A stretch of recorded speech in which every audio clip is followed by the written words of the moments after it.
We're going to eat it. What are we eating today, Allan, the food dude? This looks a little different. Well, morning, guys. We went off we're going to get off the reservation just a little bit and do a little shout out to all of my chili head buddies out there. Oh, wait a minute. All right, yeah. Wait a minute, It's got Allan. cream cheese dipped in chocolate. Am I right on that? Well, It's a all pepper. right. Now, knowing chili. Ditch's predilection towards not a lot of spice. Thank you. Because when I saw pepper in here, I'm like, oh, no, I'm not eating this. Traditionally, this is a jalapeno. Okay. Traditionally, this is a cold. jalapeno. This is cold. It is stuffed with cream cheese or a flavored cream cheese and dipped in a semi-sweet chocolate. Now, in honor of Ditch, this is not a jalapeno. This is a colopeno, which is the jalapeno with no heat. Oh, good. Okay. Woo. So I'm a big old sissy what when it we're comes to after this here, and Ditch is you love to accuse me. This is all about the textures and how the flavors hit you. Okay. So you have a strawberry cream cheese one, and you have a cream cheese one. All right. Gentlemen, please.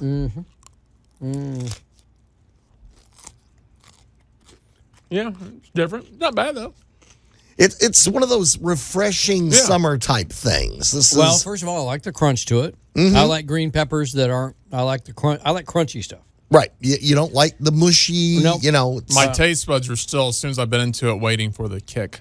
Yeah. Yeah, and you're there is- waiting on the jalapeno. You're waiting on the fine, the but you're so jalapeno used to kick, it. right? Like, Yeah. All right. where's the heat? crunch of the It's green fine, pepper. yeah. Then I taste the cream cheese in there, and then the chocolate hits. It's Right. good. Yeah, good, yeah. This is just one of these, and it's really super simple. You get to play with chocolate, so how bad can that go? And basically, it's a whatever kind of pepper you like. I like Banana cream cheese. pepper. You can make this with habaneros if you want. This is also something you make, and your friends would think, "Oh man, you're like a Michelin chef or something." Oh, well, it's probably not that again- hard to do, but it looks like wow. All right, and here's the real secret: you take a toothpick, put it in the end of it, and you just take the spoon and just pour chocolate all around it. Oh man. The real secret Actually, is this is really good. you got to have kind of a bowl and a plate. Right. You fill the bowl up with ice. You put the plate over it. So when you drizzle this thing in chocolate and get it all good and coated, you put it down on a very cold plate. And that way the chocolate begins to set up. Oh yeah. And then you just set the plate in the fridge and you get that nice crisp texture on the top of it. Right.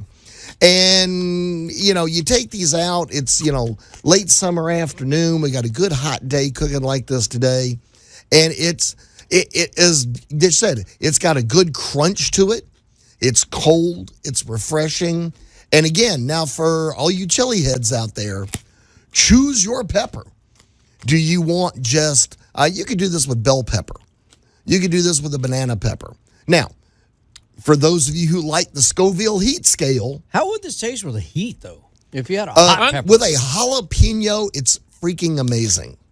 Yeah, you got with the fat on there. That's going to keep it from burning too much with the cream cheese. Right, you That's got good. that cream cheese right there to kind of take that edge off. It's kind of like the ranch dressing on the buffalo wings. Right. It's there to let you manage.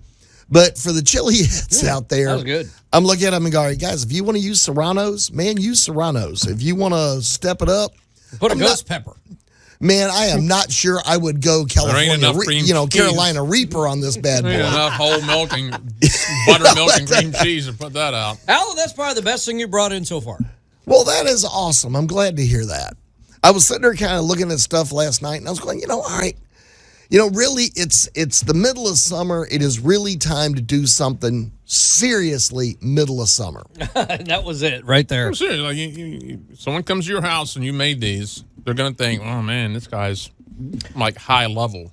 Well, He didn't put out like some chicken wings. Or But something. here's the other thing is, we talked the other day with, I think, the zoo lady about tricking your kids. Yes. Or maybe it was Danny yesterday, Jeff, talking about how you trick your kids into eating things.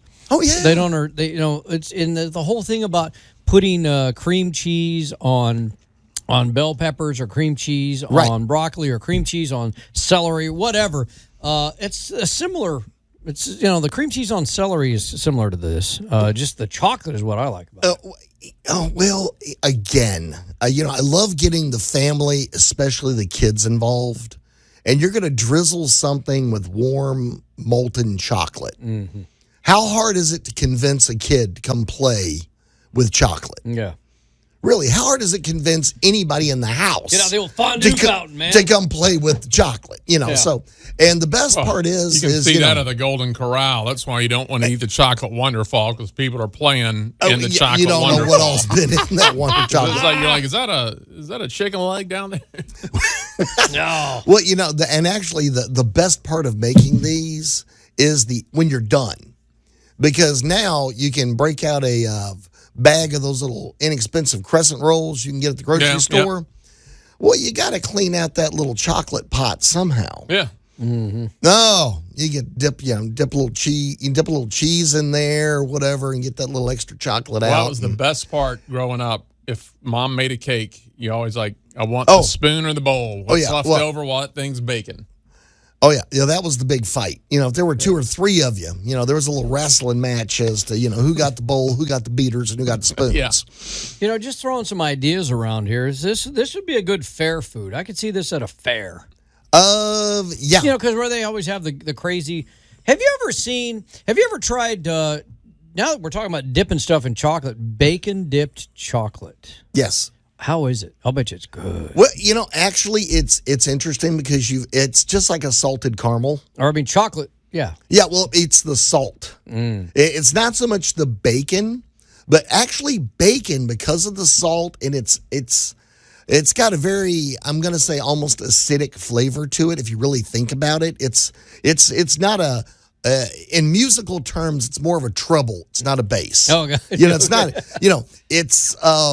It's got that high end, but it goes right with that salt. Yeah.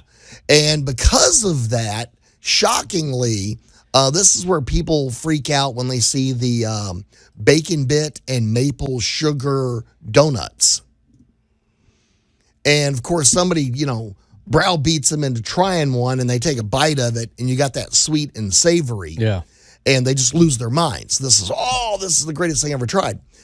So bacon actually lends itself to any type of sweet you want to couple it with, be it maple syrup. It's a good counter. A little It's chocolate. like trail mix. No one wants the trail mix if it doesn't have the M&Ms or a little fruit Right, in there. you got to have that little. nuts. You got to have that little sweet divvied up in there to help break up, because the rest of it is basically salt or filler flavor. Mm-hmm. Yeah, I mean, let's face it. Trail mix is basically horse food. Yeah. It's just kind of, you see the people eating, especially the hardcore ones. Yeah. What is it? Just purely the grape nut kind of things. Right. Have you ever tried to power through one of those things? They're terrible. They are nasty. Yeah. See, everybody agrees. Everybody will eat the it. hardcore trail mix is for people that are actually doing some There's an very actual purpose to it. crazy, intense physical. Exactly. The Appalachian Trail. And you need a caloric, dense food that doesn't weigh a lot or take up a lot of space. Right. And it ain't tasty. Right. It's there for a purpose. It's just not. energy. It's not a flavor texture thing. It's I'm dying and there's a bear coming. Right. So it's time to eat this thing and let's go. So Ditch, this is a fun thing, and I've never seen this at a fair. And I've seen pepper poppers, where they put cream cheese and a jalapeno and fry it. Yeah. And that helps knock some of the heat off of it. The key about any fair food is the fryer. The deep fry stuff. It doesn't matter what you put in. I think this would make a really cool frozen treat. Mm-hmm. So you get one of these, and it'd have to be on a little popsicle stick or something, so you didn't get the chocolate all over you. Yeah. But it would probably be a cool fair food. Speaking of fair food, when I was at Fenway the other day, they had since concession stands. They had fried dough. I'm like, well, obviously it's fried dough. I didn't really kind of look at it, but some dude sitting next to me in the bleachers bought some. He brought it down and go, oh, it's funnel cake. Yeah. They just didn't swirl it around. It was like a pizza shape. It was just like dough, powdered sugar. I didn't eat one. It was like, looks good. It smells great. It's a funnel cake. It's just not swirly with all the holes in it. Fried dough. And the funnel cake that's what a funnel mix. cake is. Well, the funnel cake mix being really, really sweet like that works its way in with other things on a stick. They do the whole chicken on a stick and a variety of other meats, and you get that sweet coating on it. And again, you go with the sweet and the savory, and you have a good time. But fried food is really good for your fair stuff, because it's kind of impossible for you to catch something, a foodborne illness from it, because it's fried in 600 degree oil. Oh, that's a good point. I hadn't even thought about that. You know, so I mean, I hate to say it, but a fried food, while it is not good for you, It's not healthy. Look, man. it's not a healthy overall diet, is probably one of the safer things if you're going to be like out camping. Yeah, all you obese people, don't be telling your doctor you're just trying not to get salmonella. Just frying everything. I'm just trying not to get foodborne illness. I don't know, man. I was listening to the radio, and they said fried food was a lot safer. Allan, the food dude, where do they find all these recipes and more on what you bring in? Well, all they got to do is pop over to the cookingtodayshow.com, and they can follow along with our we like to call them the culinary misadventures, because we love to do weird stuff and play with a few things. And, pop in, of course, catch me here every Thursday. So. Yeah. All right, there it is. Allan, the food dude with this week. This was good, man. It was good. Good.